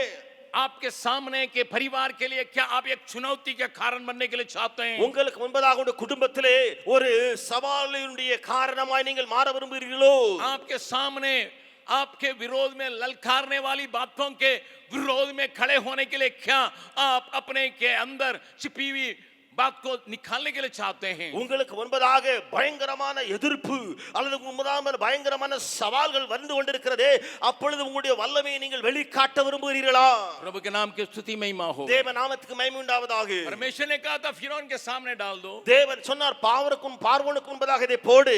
अभी डालने के लिए मूसा खिचखिचाया नहीं। இப்பொழுது போடுவதற்கு மோசே தயங்கவே இல்லை. पहले तो बहुत कुछ सोचा था, முதலாவது அதிகமாக யோசித்துக் கொண்டிருந்தான். लेकिन अभी मालूम है ஆனால் இப்பொழுது அவனுக்கு தெரியும், अगर हारून के हाथ से वो छड़ी निकल जाएगी, ஆரோனுடைய கரத்தில் இருந்த கோல் விழும்போது वो फिरौन के सामने सांप बन सकता है। பார்வோனுக்கு முன்பதாக இது பாம்பாக மாறி போகுமே. फिरौन जो दुनिया को दर्शाता है वो एक काम करता है। பார்வோன் என்பவன் உலகத்தை அவன் முழுவதுமாய் அடையாளமாய் இருக்கிறானே, அவன் ஒரு காரியம் செய்கிறான். 10वां पद को पढ़िएगा। வசனம் 10 நாம் வாசிக்கலாம். ना सॉरी 11वां पद को पढ़िएगा। மன்னித்துக் கொள்ளுங்கள், 11ஆம் வசனத்தை வாசிக்கலாம். तब फिरौन ने पंडितों और ठोना करने वालों को बुलवाया और मिस्र के जादूगरों ने आकर अपने अपने तंत्र मंत्र के वैसे ही किया है। அப்பொழுது பார்வோன் சாஸ்திரிகளையும் சூனியக்காரர்களையும் அழைப்பித்தான். எகிப்தின் மந்திரவாதிகளும் தங்கள் மந்திர வித்தைகளினாலே அப்படி செய்தார்கள். बहुत बड़ा चुनौती उसके सामने है। ஒரு பெரிய சவால் அவனுக்கு முன்பதாக இருக்கிறது. फिरौन क्या कहने के लिए चाहता है? பார்வோன் என்ன சொல்ல விரும்புகிறான்? ए सुनो, கேள் கேள். केवल तुम्हारे पास वो ताकत नहीं है, நினைக்காத ஓட்ட தான் அந்த வல்லமை இருக்குன்னு சொல்லி, मेरे लोगों के अंदर भी ये ताकत है। ஏன்ட்ட இருக்கிற ஜனத்திடத்திலும் அந்த வல்லமை உண்டு. लोग हमेशा पावर के हंगर है। ஜனங்கள் எப்பொழுதுமே இந்த பவர் வல்லமைக்கு தாகம் கொண்டிருக்கிறார்கள். लेकिन उस सामर्थ को तुलना करने के लिए चाहते हैं। ஆனால் அந்த வல்லமையை அந்த ஜனமானது ஒப்பிட்டு பார்க்க விரும்புகிறார்கள். प्रभु के नाम की स्तुति प्रशंसा होवे। தேவ நாமத்துக்கு மகிமை உண்டாவதாக. जो छिपी हुई सामर्थ, மறைந்து கிடக்கிற வல்லமை, चुनौतियां सामने लाने लगी, அந்த சவால் முன்னே வருகிற வேளையிலே तब वे प्रकट हुआ। அப்பொழுதுதான் அது வெளியே புறப்பட்டு வரும். बाइबल क्या बतलाती है? வேதம் என்ன சொல்லுகிறது? 12वां पद को पढ़ रहे हैं। 12ஆம் வசனத்தை வாசிக்கிறோம். निर्गमन 7 का 12वां पद। யாத்ராமம் 7:12. जब तंत्र मंत्र करने वाले, टोना करने वाले सब अपनी अपनी लाठी को डाल दिया, वे भी अजगर बन गई। पर ये ही पर प्रभु अपनी सामत जो छिपी हुई थी उसको निकाल रहा। हारून की लाठी उनकी लाठियों को निगल गई। அவர்கள் ஒவ்வொருவனாய் தன் தன் கோலை போட்டபோது அவைகள் சர்ப்பங்கள் ஆயின. இங்கேதான் அங்கே மறைந்து கிடக்கிற வல்லமையை தேவன் வெளிக்கொண்டு வருகிறார். என்ன? ஆரோனுடைய கோலோ அவருடைய கோல்களை விழுங்கிற்று. The world will challenge you. ये संसार आपको चुनौती करेगा. Satan will challenge you. शैतान आपको चुनौती देगा. And neighbors will challenge you. आपके पड़ोसी आपको चुनौती देंगे. Your enemies will challenge you. आपके विरोधी आपको चुनौती देंगे. When people challenge you, then the Lord will act. जब लोग आपके सामने चुनौती को रखेंगे तब परमेश्वर अपने कार्य करेगा. That is a given opportunity by God to वही- bring challenges to prove himself. वही दिया जाने वाले मौका है कि ये चुनौतियां इसलिए कि परमेश्वर की सामर्थ प्रकट की जाए. प्रभु के नाम की स्तुति महिमा हो. தேவநாமத்துக்கு மகிமை உண்டாவதாக. बगल वाला का चेहरा देख के हाथ पकड़ के पूछिएगा, பக்கத்துள்ளவருடைய முகத்தை பார்த்து கையை பிடித்து கேளுங்கள். आपके अंदर जो छिपी हुई है उस ताकत की बातों को आप जानते हैं? உங்களுக்குள்ளே மறைந்திருக்கிற வல்லமையை நீங்கள் அறிந்திருக்கிறீர்களா? आपके अंदर इन सारी बातें रखी गई हैं, உங்களுக்குள்ளே இந்த எல்லா காரியமும் அமைந்திருக்கிறதே. लेकिन आप प्रार्थना करते हैं हमें कोई चुनौती नहीं आने पाए. ஆனா நீங்கள் ஜெபிக்கிறீர்களே எந்த சவாலும் வந்துடக்கூடாது. आपको मैं याद दिलाने के लिए चाहता हूं परमेश्वर के वचन के आधार पर, நான் வேத வசனத்தின் அடிப்படையில் உங்களுக்கு ஞாபகமூட்ட விரும்புகிறேன். तुम्हें परमेश्वर बड़े बड़े काम करने के लिए अगर ताकत रखा है तेरे अंदर, ஒருவேளை தேவன் உங்களால் பெரிய பெரிய கிரியைகள் வெளிப்படும்படியாக உங்களுக்குள்ளே வல்லமை வைத்திருக்கிறது உண்மையானால், उतनी बड़ी सामर्थ निकलती है जब चुनौतियां आती है. அவ்வளவு பெரிய வல்லமை வெளிவர இருக்கிறது எப்பொழுது அந்த சவால்கள் வருகிறதோ அப்பொழுது. प्रभु आपसे बातचीत करता है. கர்த்தர் உங்களோடு பேசுகிறார். मैं नहीं जानता था, எனக்கு தெரியாது. आप ये कह सकते मैं नहीं जानता था, நீங்கள் சொல்லலாம் எனக்கு இது मुझे தெரியாமல் मालूम இருந்தது. नहीं था, எனக்கு தெரியாமல் இருந்தது. मुझे मालूम नहीं था. எனக்கு இந்த விஷயம் தெரியாமல் இருந்தது. मैं एक घटना को याद करता हूं. நான் ஒரு சம்பவத்தை ஞாபகத்துக்கு கொண்டு வருகிறேன். अगर आपको इसके बारे में जानकारी करना है, सोन उस पर हमारा भाई जबक कुमार काम करते हैं. ஒருவேளை இதை குறித்து நீங்கள் உண்மையான காரியத்தை அறிந்து கொள்ள விரும்பினால் இந்த சோன் நதியை தாண்டி நம்முடைய சகோதரர் ஊழியம் செய்கிறார் ஜெபக்குமார் என்று சொல்லி. उनकी कहानी को कुछ लोग जानते हैं, कुछ लोग नहीं जानते हैं. அவருடைய கதையை சிலர் அறிந்திருக்கலாம், சிலர் அறியாமல் இருக்கலாம். जबक कुमार का पापा एक प्रचारक है ஜெபக்குமார் அவருடைய தகப்பனார் ஒரு ஊழியக்காரர், और प्रसंगियार। हेडमास्टर भी थे और कैटेकिस्ट भी थे. அவர் ஹெட் மாஸ்டராகவும் இருந்தார், அவர் சபை ஊழியம் செய்து வந்தார். भाई जबक कुमार अपने माँ बाप के लिए आखिरी बेटा, சகோதரர் ஜெபக்குமார் தன்னுடைய பெற்றோருக்கு கடைசி மகன். और उन्होंने सोचा इसको भी हम प्रचार करने लायक बनाएंगे. பெற்றோர் அல்லது தகப்பன் நினைத்தார் இவனையும் பிரசங்கியாராக நான் மாற்ற வேண்டும். जब मैट्रिक पास किया, 10வது வகுப்பு அவர் படித்து முடித்த உடனே, பாஸ் பண்ண உடனே उसको बाइबल कॉलेज में जाके जमा किया. அவரை தன்னுடைய மகனை பைபிள் காலேஜில் போய் அட்மிஷன் வாங்கி கொடுத்தார். टीबीसी लोग ध्यान से सुन लें.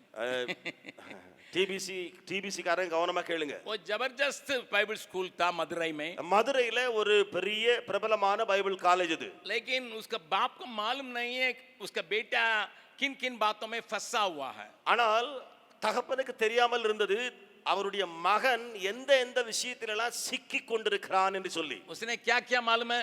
அவர் என்ன செய்தார் தெரியுமா? बाइबल कॉलेज में शराब बेचने लगा. அவன் அதாவது பையன் பைபிள் காலேஜில் சாராயம் விற்க ஆரம்பிச்சான். रात में बाहर जाएगा, இரவுல வெளியே போவான். सवेरे आके ना केवल अपना पिएगा, 10-15 लड़कों को बुला के पी के देखो ला ताकत है इसमें. காலையில வருவான், குடிச்சிட்டு வர்றது மாத்திரமல்ல சாராயத்தை கொண்டு வந்து 10 பையங்களை முன்ன வச்சுக்கிட்டே குடிச்சு பாராப்பா, டேஸ்ட் பண்ணி பாராப்பான்னு சொல்லி ஊத்தி விடுவான். एक लड़का के चलते सारा बाइबल स्कूल खराब होते जा रहा था. இப்பொழுது இந்த ஒரு பையன் நிமித்தமாக முழு பைபிள் ஸ்கூலும் கெட்டு போய் கொண்டிருந்தது. और पकड़ाया गया. பிடிபட்டான். तब बाइबल स्कूल वाले ने कहा, அப்பொழுது பைபிள் ஸ்கூல் காரங்க சொன்னாங்க, भैया ना केवल ये अपने का खराब करता हुआ हमारा और बच्चों को भी खराब करता. இவன் தன்னை தானே கெடுக்கிறது மாத்திரமல்ல இங்க பைபிள் காலேஜ் படிக்கிற மற்ற பையங்களையும் கெடுத்து போடுறானே. बाइबल कॉलेज से डिसमिस किया गया. பைபிள் காலேஜில இருந்து டிஸ்மிஸ் பண்ணப்பட்டான். जब डिसमिस किया गया तो घर जाने के मन नहीं है क्योंकि पापा मारेंगे. வீட்டுக்கு போறதுக்கு மனசு இல்ல, டிஸ்மிஸ் ஆன பிறகு அப்பா அடித்து போடுவாரு. इसलिए वहीं से मदुरई से गाड़ी पकड़ा मुंबई से जाने के लिए. ஆகையினால மதுரையிலே வண்டி ஏறினா எங்க? மும்பை போவதற்காக. कुछ हिंदी उन्दी नहीं हो मालूम है, ஹிந்தி மொழி எதுவுமே தெரியாது. लेकिन मुंबई में बहुत तमिल लोग रहते हैं इसलिए. ஆனால் பாம்பேல அல்லது மும்பையில தமிழ் பேசுறவங்க இருக்கான, ஆகையினால और तमिल लोगों से हम सम्मत कर लेंगे, कुछ ना कुछ के कमा के खा लेंगे. தமிழர்களோட பேசி இருந்து ஏதாவது கொஞ்சம் சம்பாதிச்சிடலாம்னு எண்ணம். लेकिन वहां काम तो नहीं मिला. ஆனா வேலை ஒண்ணும் அவருக்கு கிடைக்கல. जब काम नहीं मिला है, வேலை கிடைக்காத நேரத்துல उसको एक और काम मिला. இப்பொழுது இவருக்கு இன்னொரு வேலை கிடைச்சது. वहां एक गुंडा था, அங்கே ஒரு குண்டர் இருந்தார். और आपको मालूम है बॉम्बे में बहुत सा माफिया चलता है நீங்கள் அறிந்திருக்கிற பாம்பேல இப்படிப்பட்ட மாஃபியா பயங்கரமா நடக்கும். और एक तोड़िल।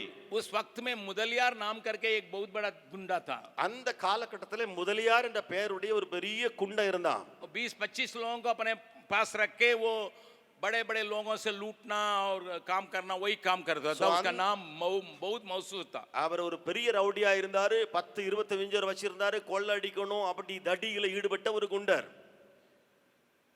और इसने सोचा कि उसके साथ रहेंगे तो हमें खाना पीना का तकलीफ नहीं रहेगा पैसा की कमी नहीं रहेगी இவர் நினைச்சாரு அந்த ரவுடியோட சேர்ந்துட்டு சொன்னா எனக்கு சாப்பாட்டுக்கு ஒரு பிரச்சனையும் இருக்காது எல்லாமே கிடைச்சிரும் சொல்லி ज्वाइन कर लिया சோ அந்த ரவுடி கூட்டத்துல போய் சேர்ந்துட்டார். वहां पर कुछ दिन रहा அதுல கொஞ்ச நாள் இருந்தார். लेकिन अभी जहां जाते थे वहां इन सारे लोगों को पुलिस तलाश करने लगी இப்பொழுது இந்த கூட்டம் எங்கெல்லாம் போச்சோ அந்த எல்லா கூட்டத்து பின்னால பிடிப்பதற்கு போலீஸ் வலவையிடுச்சு. एक वक्त में उसको डर आ गए ஒரு காலகட்டத்துல இவனுக்குள்ள பயம் வந்துச்சு. अगर पुलिस के हाथ में पड़ेंगे तो हमारा हालत खराब हो जाएगी போலீஸ் பிடிச்சிட்டா சொன்னா நம்ம நிலைமை என்ன ஆகும்? मेरा परिवार का बदनाम हो जाएगा என்னுடைய குடும்பம் அங்க இருக்கே கெட்ட பெயர் கிடைச்சிருமே. इसलिए ஆகையினால जो कुछ पैसा था என்னெல்லாம் பணம் இது வரைக்கும் கிடைச்சதோ सोचा मैं बिहार जाऊंगा அதை வாங்கிட்டு நான் பீகார் போயிருவேன்.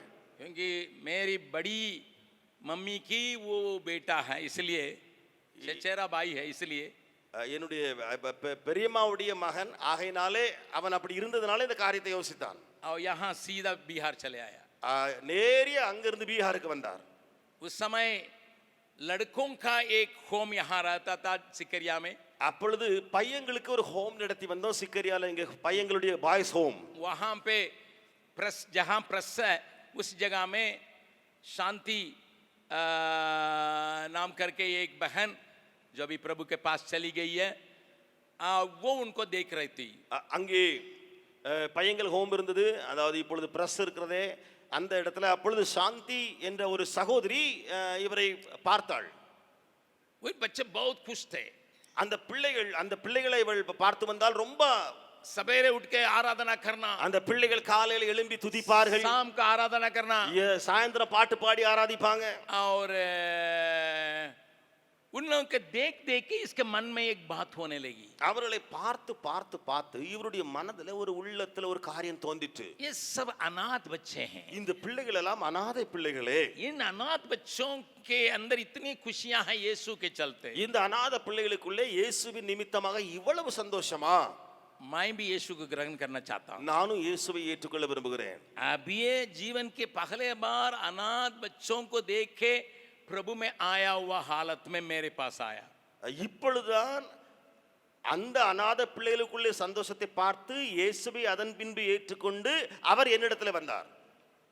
अभी अपनी सारी कहानी बतलाने लगे अभी तक मुझे बताया नहीं था இதுவரைக்கும் என்னிடத்துல அவர் கதையெல்லாம் சொல்லல. இப்ப இயேசுவை ஏற்றுக்கொண்ட பிறகு இங்க வந்த பிறகு தன்னுடைய பழைய கதையை ஆண்டவன் சொல்றாரு. पहले बोला था भैया आपके साथ कुछ दिन रहेंगे முதலாவது வந்தவன்னு சொன்னாரு அண்ணே உங்களோடு கூட சில நாள் இருப்பேன். मैंने कहा ठीक है भाई நான் சொன்னேன் சரி இருக்கலாங்க. फिर बोलने लगे इन बच्चों को हम देखभाल करेंगे சொன்னார் இந்த பிள்ளைகளை நான் பாத்துக்கிட்டேன்னு சொன்னார். अभी मेरा मन परिवर्तन हो गया என்னுடைய மனம் இப்பொழுது மாற்றம் ஆயிடுச்சு. बिल्कुल यीशु का हो गया நான் இயேசுவுக்கு சொந்தக்காரனாயிட்டேன். मैं इन बच्चों को देखूंगा நான் இந்த பிள்ளைகளை பார்த்துக்கொள்வேனே. शांति भी बार बार बीमार होती थी சாந்தியும் பார்த்து கொண்டிருந்தவ அடிக்கடி வியாதியுற்றவளா இருந்தாள். इसलिए मैंने कहा ठीक है बहुत अच्छी बात நான் சொன்னேன் இவரை பார்த்து நீங்க பார்த்துக்கொள்ளலாமே பிள்ளைகளை. फिर उसकी शादी की बात आई திரும்ப அவருக்கு திருமண காரியம் ஒன்று வந்தது. जब शादी की बात आई திருமண காரியம் வந்த உடனே उसने कहा मियां बीबी बच्चों के सेवकाई में हम लोग निपुण हैं हम लोग वहां करेंगे அவர்கள் சொன்னார்கள் கணவனும் மனைவியும் நாங்க அந்த பிள்ளை ஊழியத்துல நல்ல திறமை உள்ளவர்களா இருக்கிறோம் ஆகையினால நாங்க ரெண்டு பேரும் திருமணம் செய்து கொள்ளலாமே. समय दाऊद नगर के होम को देखने के लिए कोई नहीं रहा அந்த நேரத்துல தாவூத் நகர்ல உள்ள அந்த ஹோம பார்ப்பதற்கு யாருமே இல்லை. इसलिए वहां रखा गया ஆகையினால அங்கே வைத்தோம். बच्चे तो स्कूल चले जाते थे பிள்ளைகள் எல்லாரும் ஸ்கூலுக்கு போயிருவாங்க. அந்த ஹோம்ல இருந்து 9 बजे चले जाते थे 9 மணிக்கு அந்த ஹோம்ல இருந்து ஸ்கூலுக்கு போயிருவாங்க. 9:30 बजे स्कूल के लिए 9:30 மணி ஸ்கூலுக்கு போயிருவாங்க. शाम को 4 बजे आते थे அந்த பிள்ளைகள் சாயந்தரம் 4 மணிக்கு தான் வருவாங்க. इसने सोचा இவர் நினைத்தார் मेरी बात को थोड़ा ध्यान से सुनिए आपके अंदर छिपी हुई बातों को प्रभु कैसा लाता करके एक जिंदा उदाहरण मैं आपको बतला रहा हूं இந்த காரியங்களை கவனித்து கேளுங்கள். உங்களுக்கு உள்ளே இருக்கிற வல்லமையை எப்படி தேவன் வெளி கொண்டு வருவதற்கு வாய்ப்பு தருகிறார் என்று சொல்லி ஒரு உயிருள்ள சாட்சி உங்கள் முன்பதாக வைக்கிறேன். और मैं इतना 9 बजे से लेकर 4 बजे तक मेरा कोई काम नहीं है. அவர் நினைத்தார் 9 மணி பிள்ளைங்கள்லாம் வெளியே போயிட்டாங்க, 4 மணி வரைக்கும் எனக்கு ஒரு வேலை இல்லை. भोजन पकाने के लिए एक बहन है, சாப்பாடு செய்து போட ஒரு சகோதரி இருக்கிறாள். उनका देखभाल करने के लिए मेरी पत्नी है. அந்த பிள்ளைகளை பராமரிப்பதற்கு என்னுடைய மனைவியே போதும். मुझे चुपचाप रहना उचित नहीं है. அவர் நினைத்தார் நான் அமைதியா இருப்பதில் ஒரு பிரயோஜனம் இல்லை. तब उसने सोचा அவர் நினைத்தார் हम जाके किसी गांव में ट्रैक्ट वितरण करेंगे. நான் போய் ஏதாவது ஒரு கிராமத்துக்குள்ள ட்ராக்ஸ் விநியோகிக்கலாமே. अभी भी देखेंगे, आप दाऊद नगर में जाएंगे, இப்பொழுது நீங்க தாவூது நகருக்கு போனீங்க சொன்னா दाऊद नगर के रास्ता के उस पार एक लंबी बड़ी गांव है तरारी. தாவூதுடைய அந்த போகிற அந்த பாதைக்கு அந்த புறத்திலே தராரி என்று சொல்லி ஒரு பெரிய கிராமம் இருக்கிறது. इन्होंने अपना बैग में पूरा किताब ट्रैक्ट वगैरह ले लिया. இவர் தன்னுடைய அந்த பையிலே ட்ராக்ஸ் புத்தகங்களை எல்லாம் எடுத்து வைத்தார். और वहां गांव में जाने पर था அந்த கிராமத்துக்கு போகக்கூடிய ஒரு சூழ்நிலை. அந்த போகும்போது कुछ लोग आए, சிலர் வந்தாங்க, डांटने लगे, இவர் திட்டுனாங்க. क्या करने के लिए यहाँ आए हो? இங்க என்ன செய்ய நீ வந்திருக்கிறா? उसने कहा यीशु मसीह अच्छा है, அவர் சொன்னார் இயேசு நல்லவர், हमारे पापों के लिए मरा है, நம்முடைய பாவங்களுக்காக மரித்தார், हमारे रोगों के लिए मरा है, நம்முடைய வியாதிகளுக்காக மரித்தார், तीसरा दिन जी उठा है, மூன்றாம் நாள் உயிரோடு எழுந்தார், अभी भी जिंदा है, இப்பொழுதும் உயிரோடு இருக்கிறார், अभी भी वो काम करता है. இப்பொழுதும் அவர் நமக்காக கிரியை செய்கிறார். वो तो बाइबल स्कूल पढ़ा नहीं है, वहां तो शराब बेचता था, इसलिए बाइबल स्कूल पढ़ा नहीं, जो कुछ उसको मालूम है थोड़ा बहुत बतलाया. அவர் பைபிள் ஸ்கூல்லாம் படிக்கல, ஏனென்றால் அவர் சாராயம் வித்துட்டு வந்தவர் பைபிள் ஸ்கூல்ல. ஆகையினால என்ன அவருக்கு தெரியுமோ இயேசு குறித்து சொல்றாரு. लोगों ने पकड़ लिया, ஜனங்க அவரை பிடிச்சிட்டாங்க. बीमारों का यीशु चंदा करता है ना, ஏய் வியாதியஸ்தரை இயேசு சுகமாக்குவார்னு சொல்றியா? और आज भी जिंदा है ना, இன்றைக்கு உயிரோடு இருக்கிறார்னு சொல்றல, तुम ये काम करके दिखाओ, நீ ஒரு காரியத்தை செய்து காட்டு பாப்போம். तबे भीतर जाने देंगे. அப்போதான் இந்த கிராமத்துக்குள்ள உன்னை போக விடுவோம். वे ये डर रहा था, இவர் பயந்து போயிருந்தார். अभी तक किसी के लिए प्रार्थना बीमारी के लिए प्रार्थना किया नहीं था. இதுவரைக்கும் எந்த வியாதியஸ்தருக்காகவும் வியாதிக்காகவும் ஜெபிக்கவே இல்லை இவர். अभी गांव में अकेला है, இப்பொழுது கிராமத்துல தன்னந்தனியா இருக்கிறாரு. सोच रहा है कि मन फंस गया, இப்பொழுது நினைக்கிறார் நான் வந்து மாட்டிக்கிட்டேனே. अगर नहीं करेंगे क्या करेंगे? நான் ஜெபிக்கலன்னு சொன்னா என்ன செய்வாங்க?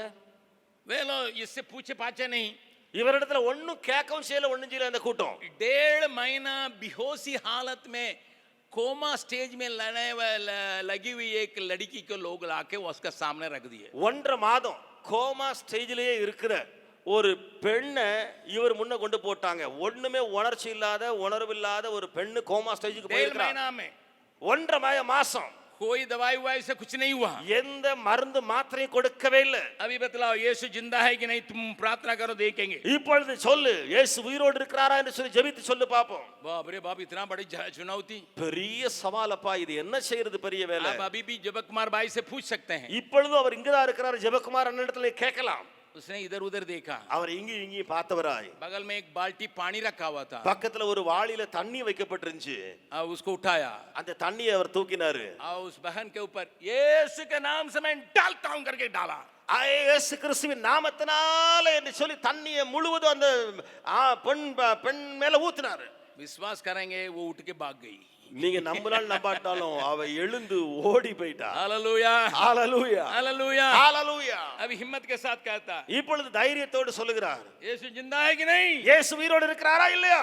ये सच बातें आप जाके पूछिएगा, இது உண்மையா நடந்த சம்பவம், நீங்க போய் கேட்டுக்கொள்ளலாம். तरारी के लोगों से भी पूछिएगा. தாராதி ஜனங்களிடத்துல கிராமத்துல போய் கேட்டுக்கொள்ளலாம். मैं 2 हफ्ता के बाद दाऊद नगर में आराधना लेने के लिए गया था.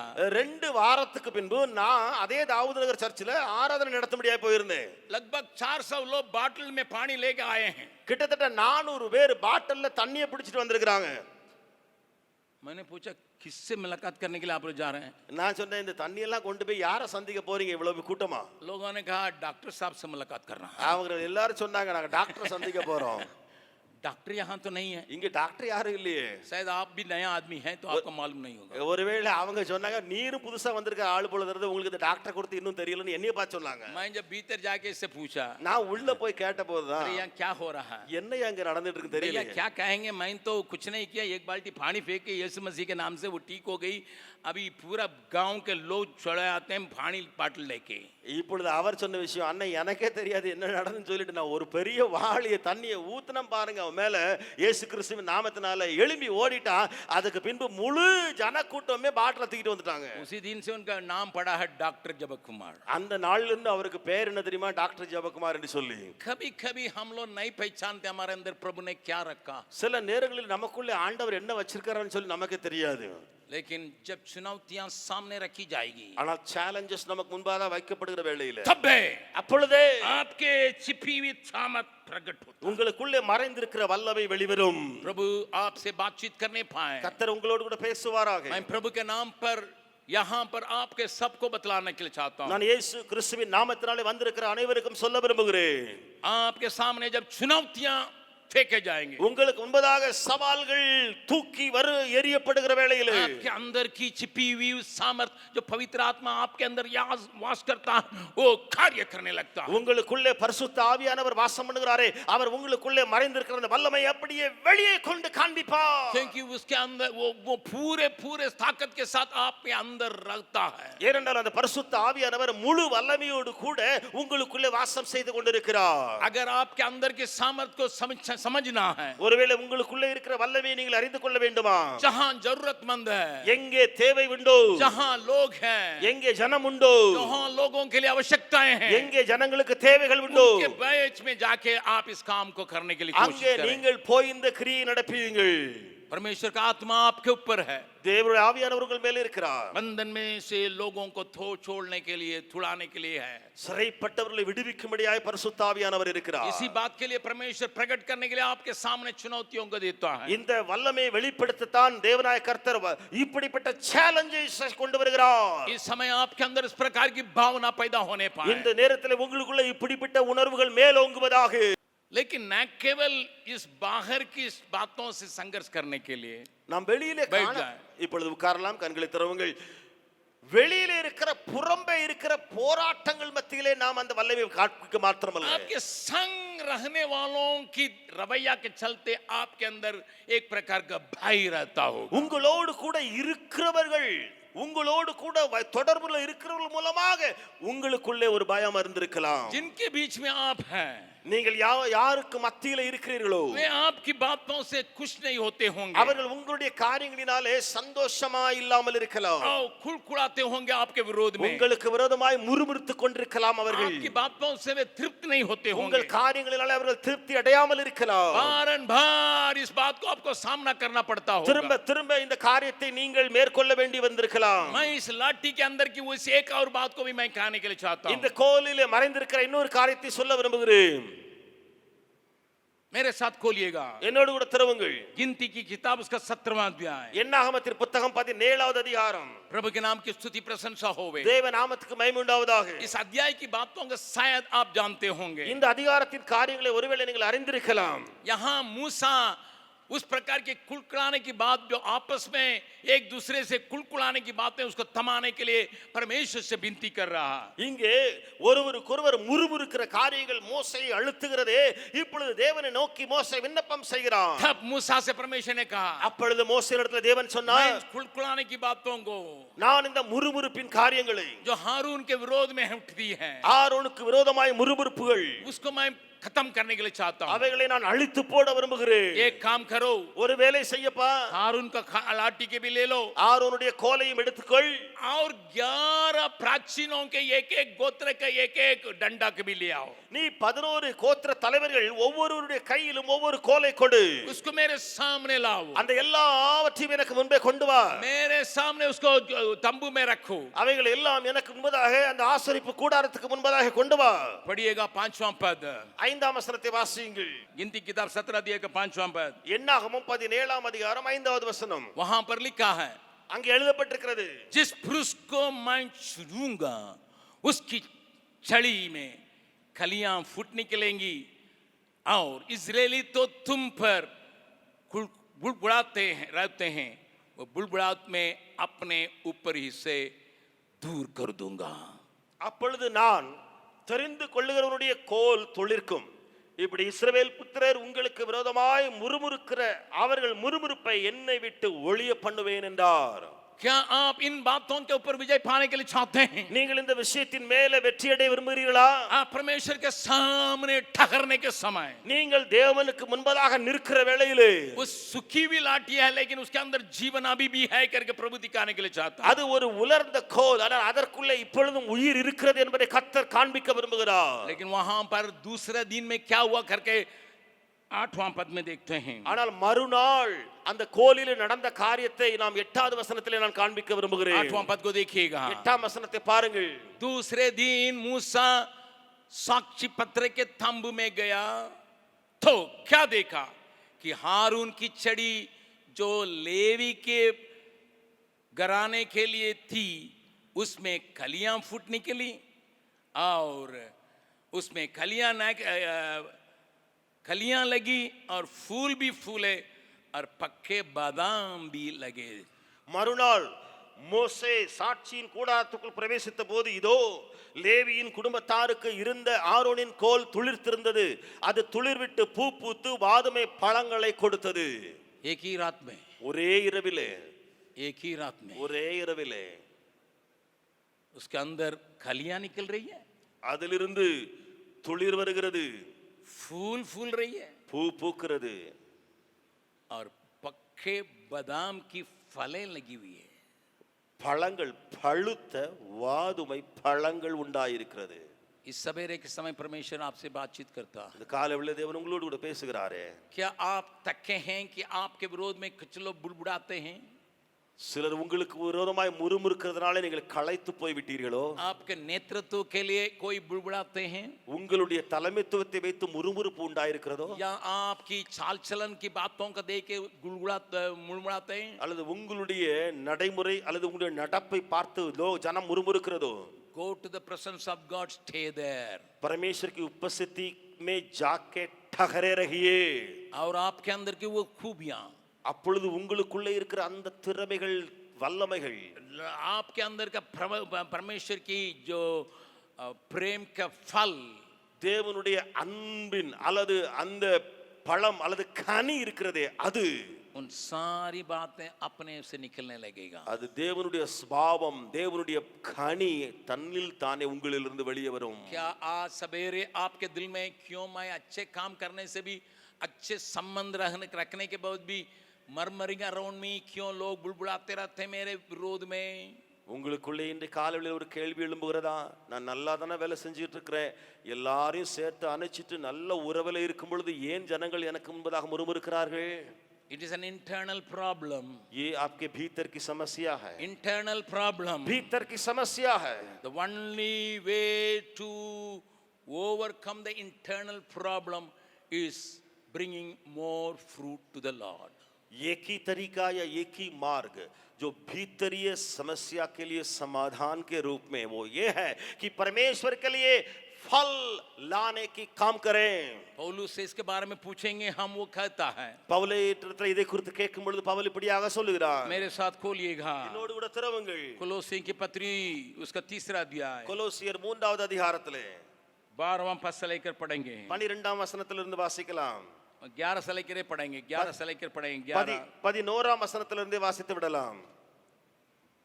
यीशु मसीह ने में न तो यूनानी रहा, न तो यहूदी, न तो खतना रहित, न जंगली, न स्फूती, न दास, न स्वतंत्र, केवल मसीह सब कुछ और सब में है. அதிலே கிரேக்கன் என்றும் யூதன் என்றும் இல்லை, விருத்த சேதனம் உள்ளவன் என்றும் விருத்த சேதனம் இல்லாதவன் என்றும் இல்லை, புறஜாதியான் என்றும் புறதேசத்தான் என்றும் இல்லை, அடிமை என்றும் சுயாதீனன் என்றும் இல்லை, கிறிஸ்துவே எல்லாரிலும் எல்லாமுமாயிருக்கிறார். Again I want to say this is for all. मैं फिर से कहने के लिए चाहता हूं, ये सबों के लिए है. सबके लिए, सब எல்லாருக்காகவுமாக.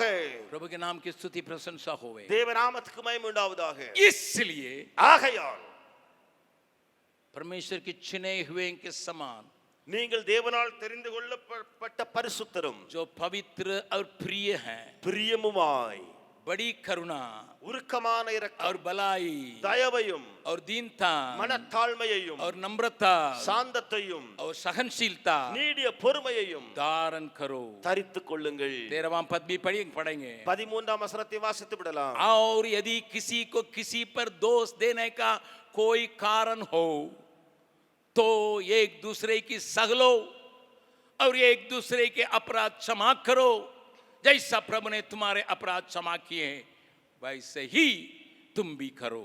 ஒருவரை ஒருவர் தாங்கி ஒருவர் பேரில் ஒருவருக்கு குறைபாடு உண்டானால் கிறிஸ்து உங்களுக்கு மன்னித்தது போல ஒருவருக்கு ஒருவர் மன்னியுங்கள். और 14 पद को पढ़ के मैं अंत करता हूं। 14ஆம் வசனத்தை வாசித்து நான் முடிக்க போகிறேன். इन सब के ऊपर இவை எல்லாவற்றின் மேலும் प्रेम को जो सिद्धता का कटिबंध है बांध लो। பூரண சற்குணத்தின் கட்டாயி அன்பை தரித்துக் கொள்ளுங்கள். प्रभु आपसे बातचीत करता है। கர்த்தர் உங்களோடு கூட பேசுகிறார். How to stop murmuring against you? आपके विरुद्ध में कुड़कुड़ाने की बातों को कैसे रोक सकते हैं? How to put a full stop for this? उस बात के लिए किस प्रकार आप बिंदु लगा सकते हैं? प्रभु के नाम की स्तुति महिमा होए। தேவ நாமத்துக்கு மகிமை உண்டாவதாக. Bearing more spiritual fruits. आत्मिक फल को और लाने के द्वारा दुनिया का सामना करने के लिए सामर्थ உலகத்தை எதிர்கொள்ள வல்லமை தேவை. जो तुम्हारे अंदर छिपी हुई है, அந்த வல்லமை உங்களுக்குள்ளே தான் மறைந்திருக்கிறது. अपने लोगों को चुप कराने के लिए प्रेम जो आपके अंदर से अन्य प्रकार की फलों को ला सकता है।